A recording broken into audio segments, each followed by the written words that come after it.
Namaste, Soul Circle! I'm Steven. And I'm Candice. And we're from Arcana, Mind, Body, Spirit, located in Toronto, Canada. Today, we are discussing some of the goddesses connected to the new moon, or some would say, the dark moon. The dark moon. Okay, so here is one of my faves. Lilith. Now, Lilith can be a somewhat controversial figure. Some love working with her and others do not. Regardless, her energy stream is one of the most misinterpreted. So we're going to tell you a little bit about her and you can decide for yourself. So before we get started, please be sure to hit like, subscribe, and that notification bell to be sure that you don't miss any of our other videos coming up this month as we dive into the origins and energy streams of prominent female power consciousness from all different pantheons of belief. You can find the ones that resonate with you the most and integrate them into your work. Dark moon! Let's go! Let's start.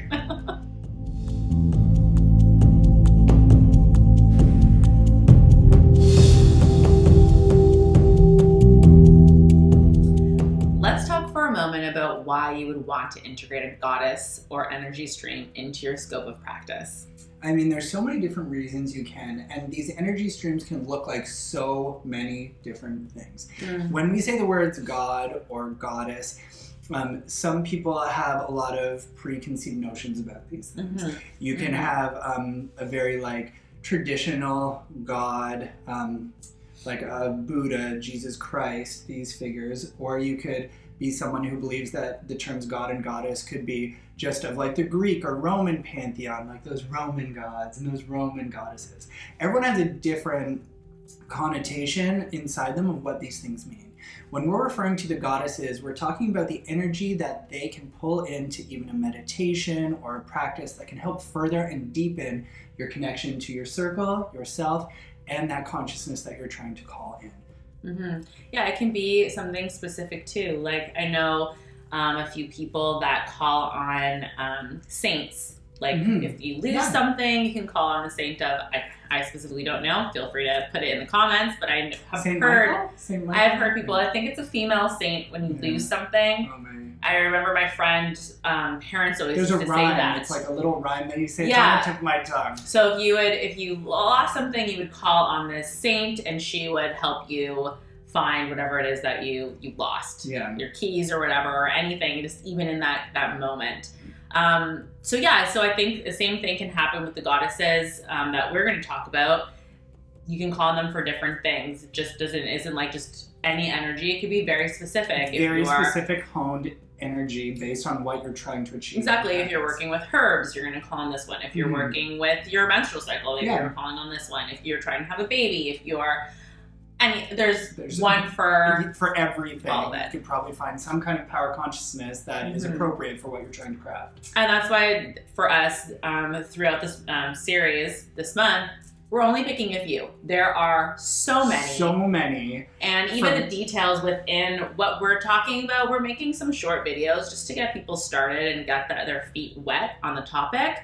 But there's so much information out there, essays, papers written on these goddesses. So again, this is just we're just dabbling in it, just getting your feet wet in this.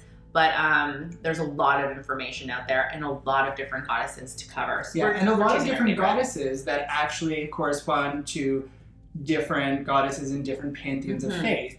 So knowing where the cross lines are, it's all the same energy and all the same work. So we're hoping we can uncover and demystify some of that one goddess at a time. Okay, so here is one of my faves. Lilith. Now, Lilith can be a somewhat controversial figure. Some love working with her and others do not. Regardless, her energy stream is one of the most misinterpreted. So we're going to tell you a little bit about her and you can decide for yourself.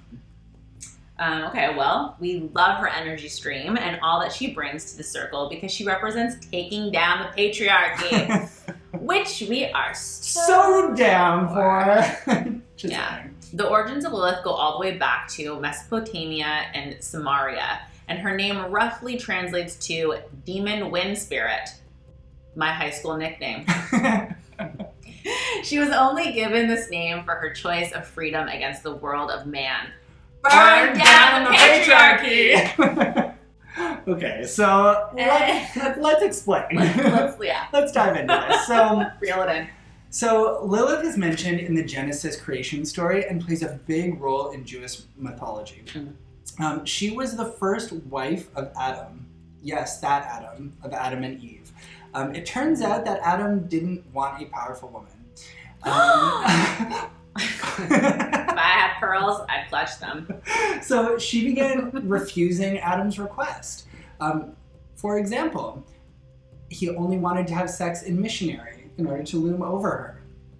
Read about it, guys. I don't hate missionary, but come on, Adam. To loom? Even the Talmud states that Adam thought her menstruation was impure and dirty. All right, well, I'm already packing my bag to leave. All right. Fuck that garden. Also, Lilith wanted to be equal to Adam. Oh my God. Because she too was made as an individual, whereas Eve was created from Adam's rib so that she could stay in her subservient place. Ew. A big pile of bullshit. set a flame. Anyways, fast forward. I'll bring it in. Lilith needed a new man, so she fled Eden, and she ended up mating with the angel of death, as one does, and ended up spawning hundreds of demon babies. But you know what? When Adam heard this, he realized he made a mistake and asked God to bring Lilith back. But she refused.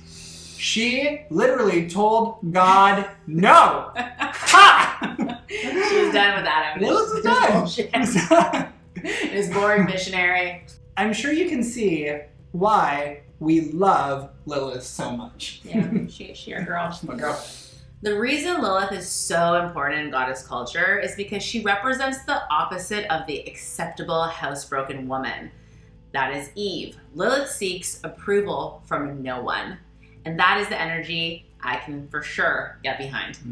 Also, she is often depicted as a demon figure with twisted fingers and an old hag energy, but I believe that couldn't be further from the truth. More patriarchy, garbage, mumbo jumbo. Yeah. In astrology, you actually may hear sometimes of dark Lilith. You can see that on the charts. And this actually refers to when the moon is in a placement that's the furthest away from the sun, which can be seen two different ways. Is it furthest away from the light and the bright, or is it free and independent? Right. So when do you want to work with her? Call her in for empowerment. She was strong enough to escape the Garden of Eden because she didn't want to be Adam's kept woman. She wanted freedom and she wanted pleasure. Yeah, so working with Lilith, you are calling in one of the fiercest female energy streams. Yeah. If you're in a situation in which you feel dominated by a masculine energy, asking Lilith to be a guide can feel like a phoenix rising from within you to give you strength that you didn't even know you had. By working with her, you can heal sexual trauma, you can call in sexual empowerment, you can gain self-confidence, or even just asking for guidance and leaving a situation that you feel oppressed in. Yeah, different ways you can call her in include working with crystals like onyx and jet, really any black or deep red crystals, using plants like belladonna, nightshade, and wormwood, and asking her during the dark moon during witching hour is perfect. Also, Beltane, Samhain are all really great times to connect with her when the veil is at its thinnest. Really, Lilith is probably about as witchy as they come. Yeah, I love it.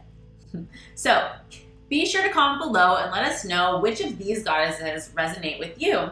Who do you identify with? And make sure you come back next week for our Crescent Moon goddesses. So, hit like and subscribe to our channel so that you can find your way back to us.